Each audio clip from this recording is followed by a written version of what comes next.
Good evening, everyone, and hello and welcome to the FVRD's public information meeting for bylaw 1638, the proposed consolidated zoning bylaw for the FVRD's electoral areas. I'm electoral area D director Bill Dickey, and I'm the chair of tonight's meeting.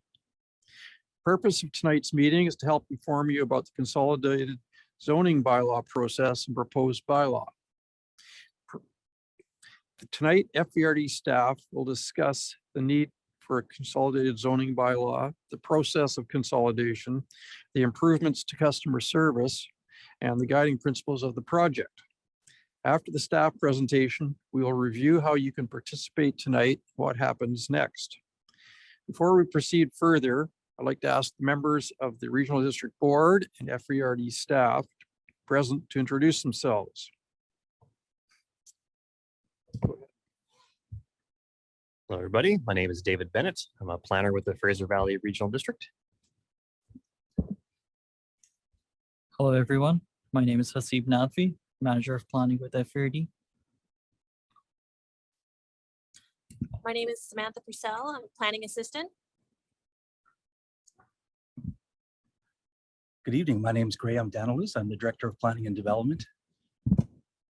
My name is Amy Shea. I'm one of the planning technicians. My name is Joel Neeson and I am with IT support. Good, thank you. And let's begin the presentation. I'll turn things over to Mr. Bennett. Thank you, Director Dickey. And I was going to say thank you to those in attendance with us here tonight. But I guess I'm just going to say thank you to those tuning in online. So my part of the presentation tonight is going to take about 30 minutes or so, and after which we can get into your comments and questions. Now, tonight is not a public hearing. This is a public information meeting and no decisions are going to be made tonight. A report on tonight's meeting will be forwarded to the FVRD board, and a formal public hearing is scheduled for June 15th. And a public hearing is where you are invited to provide your comments to the FVRD board on a bylaw. But that's not the focus for tonight. Really tonight, I'm hoping to give you the background on the consolidation project and to help explain the work that went into it. So let's review tonight's agenda. Oh no, clicker's not working. Please bear with me.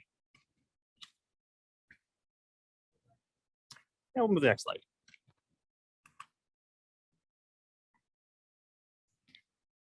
So the presentation agenda for tonight, I'm going to do a review of what zoning bylaws are, sort of a zoning bylaw 101. We'll talk about the need for consolidating and why we're doing this project, the guiding principles of the work that went into it, the customer service improvements, and we'll wrap up discussing the next steps and your questions. Excellent. So, zoning bylaws.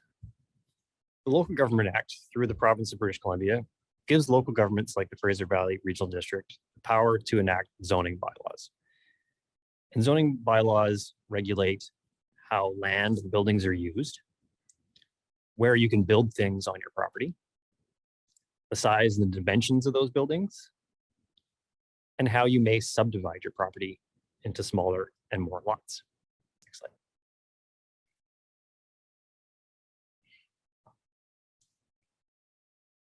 Zoning bylaws divide the regional district into different zones, and different zones allow for different permitted uses. The main zones in the regional district are primarily residential, so a zone that would allow for a house, agricultural, zones that would allow for farm use, or commercial, where you could have a general store.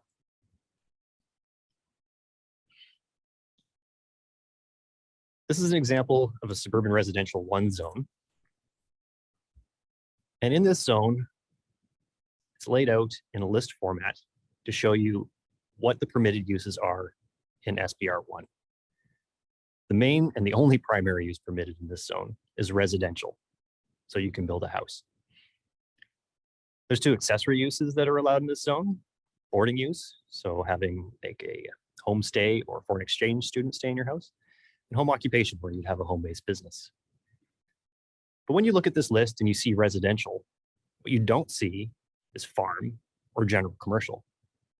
So if you wanted to, for example, establish a convenience store on your property in this zone, you would not be able to do it because general commercial is not listed as one of the permitted uses.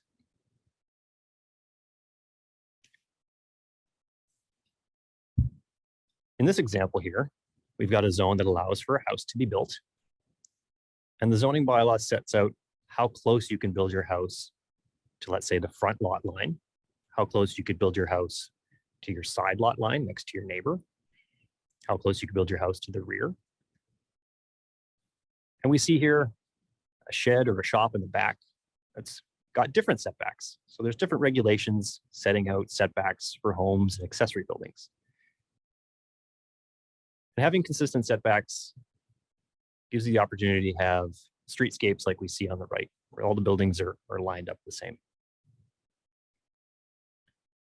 So here's an example of some general regulations from that same SBR1 zone. You can see that in this example, the front setback, 7.6 meters. Your setback to your interior side, to your neighbors, would be 2.1 meters for your house, your principal building. But there's a reduced setback and a smaller setback for an accessory structure, 0.9 meters for your shed or your shop. And same with the rear. Your house would have to be set back 7.6 meters, but your shop could be closer at 3. And there are different regulations for height. You can see that a principal building, your house, could be 10 meters in this zone, and your shop or shed could be 5.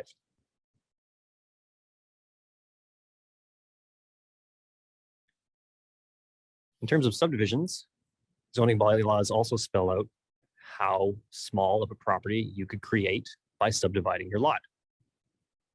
Next slide, please. In that same SBR1 zone, the minimum lot area is 0.2 hectares. So in order for you to have the potential to do a subdivision in this zone, you would have to have at least 2 times the lot area to start with. So if you had a 0.4 hectare lot and you divided it into 0.2 hectare lots, potential to do a 2-lot subdivision in this zone.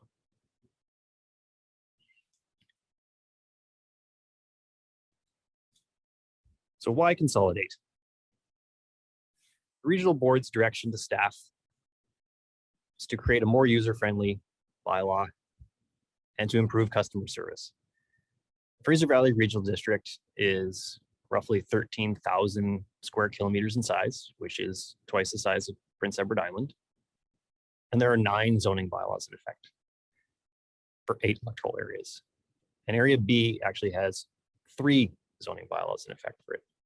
So that creates challenges for members of the public, real estate agents, and even staff trying to navigate through 9 bylaws over such a vast area.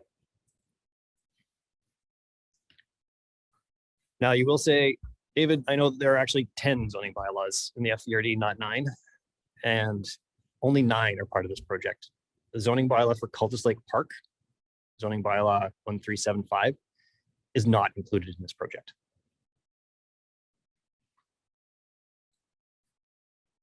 So again, why consolidate? So the existing zoning bylaws are really products of their time. And many of them were drafted in the 1970s. And in some cases, they specifically regulate things like pinball arcades. In the 1970s, Canada was pre-metric. And some of these older bylaws used imperial measurements in their setbacks. Common setback we find is 25 feet. And when Canada adopted the metric system, these bylaws converted from imperial to metric. And that conversion wasn't even consistent. A common setback from 25 feet to metric is 7.62 meters, but in some bylaws that's been rounded to 7.6 or 7.5.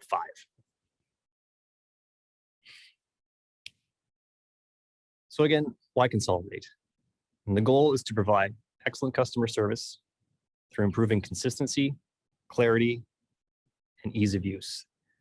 So that means improving definitions, reducing synonyms, and putting regulations in the right places so they're easier to find. So I'll talk here about the principles that guided this project. Off the start, this project consolidation maintains all of the permitted uses that are currently within the zone. So what that means is that a zone that currently lists, for example, residential, farm, commercial uses, those uses are all being carried forward. Uses are not being taken away. We're also not increasing regulations. I gave you that metric imperial conversion example. And when we ran into situations where similar zones had that 7.62, 7.6, 7.55 meter setback, and we looked for opportunities to consolidate those zones, the resulting zone that came up with went with the most permissive regulations. And we'll see that for some setbacks and sometimes for height, when the only difference between two zones may be that one zone allowed for a 10 meter height and one was 11. We went with the most permissive, which would be 11. This project also allowed to implement best practices in bylaw drafting. So avoiding run-on paragraphs, and lengthy sentences, and moving to more table and list formats. We looked to consolidate as many zones as we could. There are about 130 zones in the 9 parent bylaws, 33 of which could not be consolidated because they were so unique. But we were able to consolidate some and reduce the number of zones down to around 60, 62. And I think it's important to mention what wasn't on the table as part of this project. We're not looking at introducing new regulations. So what I mean by that is the regional district has a number of projects underway looking at cannabis regulation, second dwellings. This project does not address those issues. It also doesn't address any historical irregularities that we were looking to resolve or site-specific issues. This was an exercise in taking the 9 parent bylaws, looking for opportunities to consolidate, improve the language, reduce synonyms, maintain permitted uses, and in some cases, slightly reduce some regulations. Now, if you're looking at a tablet, you probably won't be able to see this slide very well. But the point I wanted to make here is we've got an example of 9 rural zones. So very early on in the project, we enlisted the help of a consulting firm to go through all of the 9 bylaws and to look for the opportunities to consolidate. The way they started that was to compare zones based on similar minimum lot sizes. And in this grouping, there are 6 zones that have a minimum lot size of 2 hectares and 3 that have a minimum lot size of 4 hectares. And so that was the starting base. And then from there, I looked at the uses within those zones to see if they had similar uses. On the bottom right, there's a table that I can't even read. Apologize for that. But that's an example of bed and breakfast definitions. And there are 1, 2, 3, 4, 5, 6 different definitions of what a bed and breakfast is. And so we went through every single definition to get to the common regulations and to have one definition for bed and breakfast going forward. Next slide, please.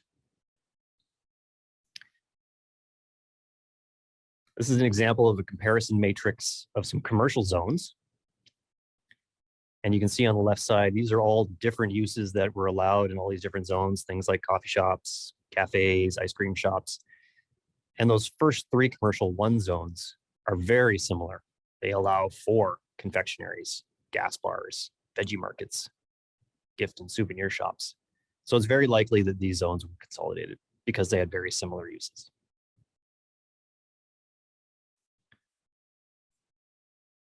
One of the principles of the project was to use consistent language. 9 zoning bylaws defining the same thing different ways is very confusing. For example, residential use is defined different ways in different bylaws. It can be called residential, 1 family residence, single family residence, so forth. So we've cleaned up the language. And part of that process meant presenting the bylaw in a more readable way. And I'll give you this example. So here's a run-on paragraph on some reductions that you can apply to overhangs. So I'll read this out. So where uncovered steps, eaves, sunlight control projections, canopies, balconies, or porches project beyond the face of a principal building, The minimum distance to an adjoining lot line as permitted elsewhere in this bylaw may be reduced by not more than 1.2 meters, and the minimum distance to any adjoining interior side lot line as permitted elsewhere in this bylaw may be reduced by not more than 0.6 meters, provided that such reduction shall only apply to the projecting feature.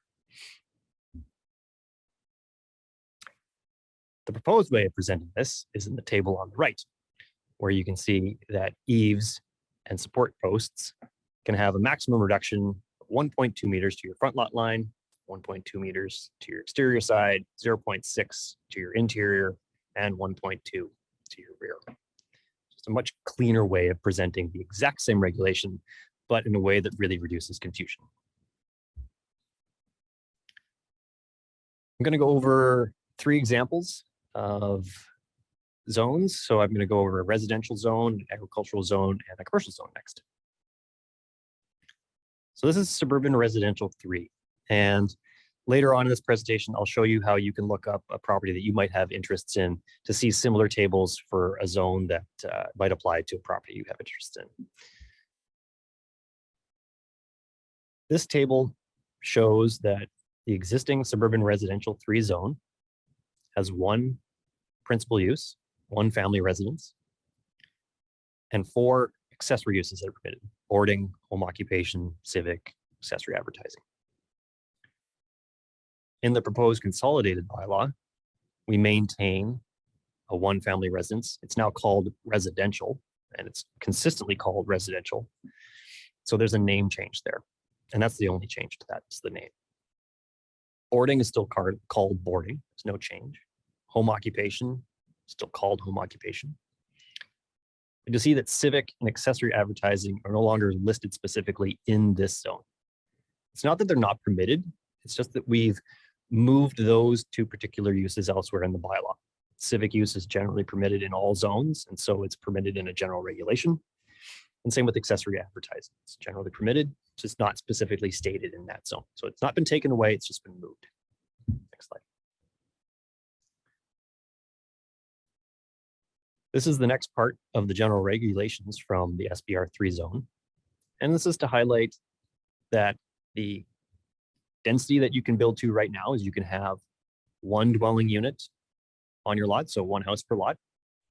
The density going forward is the same, 1 house per lot, no change. The subdivision minimums, 800 meters squared, still proposed to be 800 meters squared. No change in lot coverage, no change in minimum setbacks, and no change in height.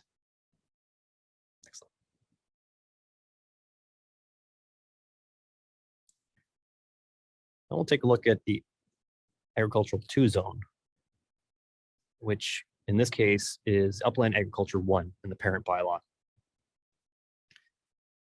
We'll go through this list. So we've got residential being called residential, no change. General agriculture is now what we're calling farm, and there's just a name change there. Intensive agriculture, no change. Dog kennel, simply just being called kennel. Medical marijuana grow operations, which are currently not permitted in the electoral area F, are now called cannabis production facilities, and they're still not permitted in electoral area F. It's just the name that's changed to catch up with federal law. We also got a long list of accessory uses. I won't read them all out here, but either there's been no change or a name change, or again, move to a different section, but still permitted.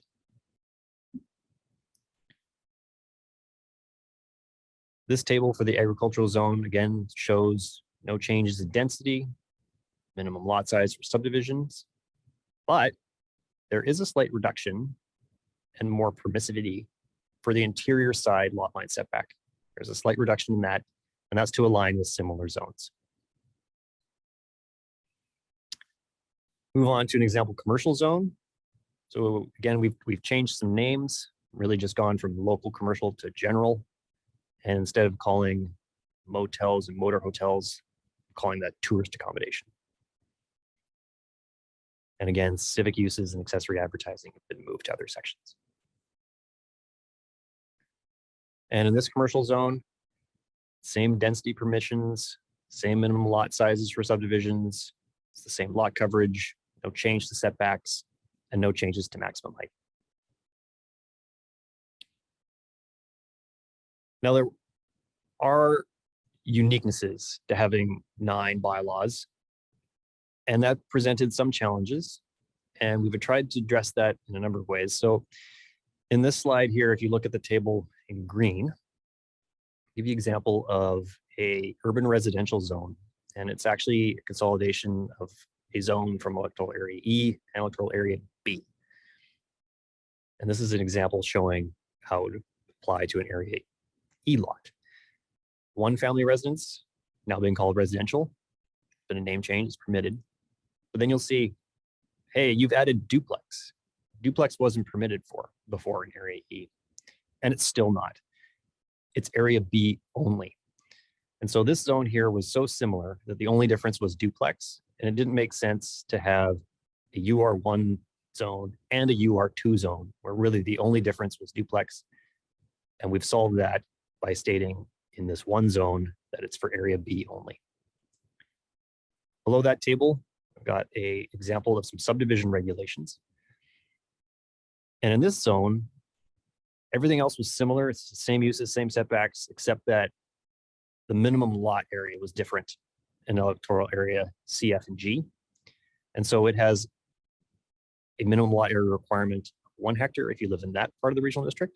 But if you live elsewhere, it's 0.4 hectares. And that's retaining the uniqueness and that nuance to that zone.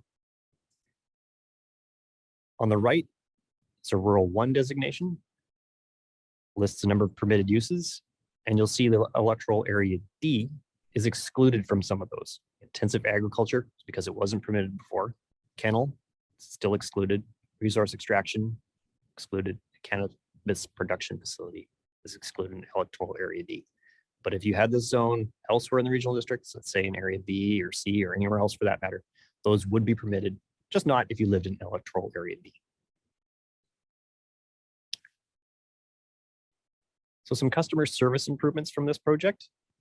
We have a new web map, looking to introduce a new bylaw tool, and consistency for construction and design. In a moment, we'll go through the web map so you can look up a property you might have interests in.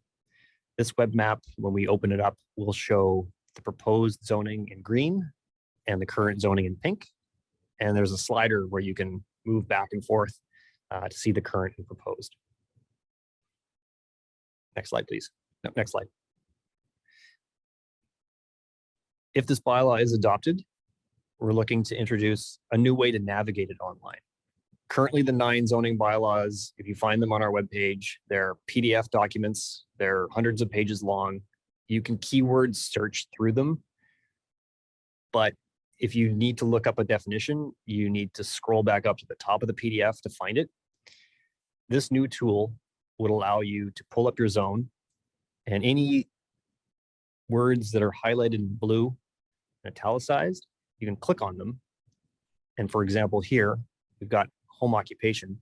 So instead of scrolling through the whole bylaw trying to find out what home occupation means, if you just click on it, definition pops up, and so would the regulation. So some benefits to construction and design and real estate. Currently, we have 9 zoning bylaws. There's more than 1,000 definitions, more than 130 zones. Yes. So here's an example. If we get a call from someone who says, my zoning is rural, I need to know what's permitted. Well, we have 16 zones that are currently named rural in some way. So we really need to know which bylaw applies to know which zone applies. And similarly, there's 12 zones that are called park. And the existing bylaws are inconsistent in their regulations. And I'll give you the example of roof overhangs. Typically in the Lower Mainland, you'll see zoning bylaws in municipalities and in the regional district that allow for roof overhangs to project beyond the wall of your house.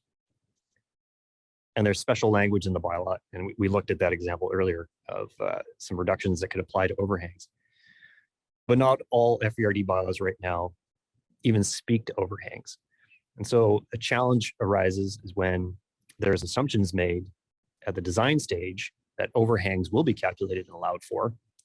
And so when we review building plans in certain electoral areas and there are overhangs, it leads to complications where we have to go back to the designers and say, actually, no, the overhangs are not included in these setbacks. You have to redesign your house siting. The consolidated zoning bylaw brings in consistent regulations so we can avoid these situations. So if you've got an interest in a property, I'm going to stop the screen share here for the PowerPoint presentation, and we're going to open up our web map. So if you want to follow along at home or later on, we're going to go to haveyoursay.fvrd.ca/zoning.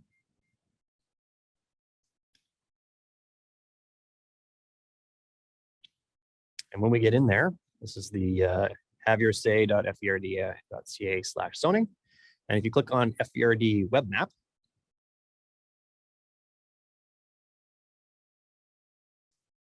and accept terms and conditions, this is now the tool that you can use online to search a property that you might be interested in. So let's look up the regional district's sub office in Desroches, 10220 North Desroches Road. You can search by address, folio number, property again, or property identification number. There's a number of ways to find a property, or you can zoom in and out of the map if you know your way around the regional district. So here's our property here with the little blue outline around it. And if we slide the slider to the right and left, we'll see it shows the green, which is the proposed zoning, which is CIV for civic. If we slide it back again, you'll see that it's currently pink in the P2 designation. So let's click on 10220. So when you find a property and you select it, this pop-up window will take you to 3 important links. There's a link under zoning, P2, and when you select that, don't actually touch it, but when you select that, that will take you to the current bylaw, to the P2 zone. The proposed zoning, if you click on that, it'll take you directly to that zone. But what I want to show you is the change summary chart. So if you click on P2 to Civ, and you scroll down to the second page, you'll see the change summary table for this zone. And this is something that you can find for every property in the regional district right now. If you go into the web map, search for a property, select that property, you'll be able to see this high level comparison. And if you want to do a deep dive, by all means, check out the existing bylaw and the proposed bylaw to see the actual regulations. A little bit of a disclaimer on these charts is that if you go to the second page, third page. The regulations here would apply to residential uses only. So if you're looking to build a house in a residential zone, this is a summary on how that would impact that construction. And in this example, there are no changes. So we can stop that share and go back to the PowerPoint.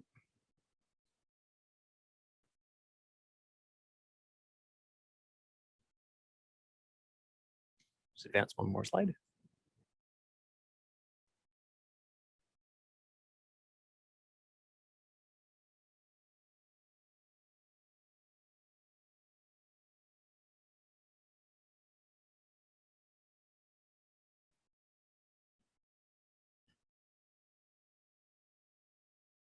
Sorry, just bear with us here for a sec, folks. There we go. One more click. There we go. So I'll just do a summary here. So again, the guiding principles for this project was to maintain existing permitted uses. So not taking away a use, not increasing regulations, going with more permissive setbacks and heights when it was applicable. Looking to consolidate similar zones, but like I said, 33 zones were so unique that they just could not be consolidated. And when we did consolidate, it was based on similar permitted uses, lot sizes, and those regulations around construction. Next slide. So what's next? We have a public hearing scheduled on June 15th. Again, that will be in person or on Zoom. I would invite you to attend that meeting and present your comments to the regional board at that time. What we can do now is turn over the floor to anybody who's on Zoom who has a question about the project. If you have a question about your particular property, I would invite you to contact me potentially after this meeting during work hours, and I can speak to you directly about a property you've got your interest in and walk you through that. No problem do that. My contact info is on haveyoursay.fvrd.ca. I'd be happy to take a phone call or email anytime. So to participate tonight, we're only going to do this by audio. So right now everybody's muted. So when it's your turn to speak, we'll ask that you unmute yourself. If you are on a computer, please click the raise hand button at the bottom of the Zoom meeting window. And when you're directed to speak, please unmute yourself. If you're on a smartphone or tablet, tap the raise hand button. When directed to speak, again, please unmute yourself. And if you phoned in, press *9 on your keypad to raise your hand. And when you're prompted to speak, please press *6 to unmute yourself. So let's go back to the Zoom window, or I guess my question is anybody got their hand up to speak at this point? 2 participants.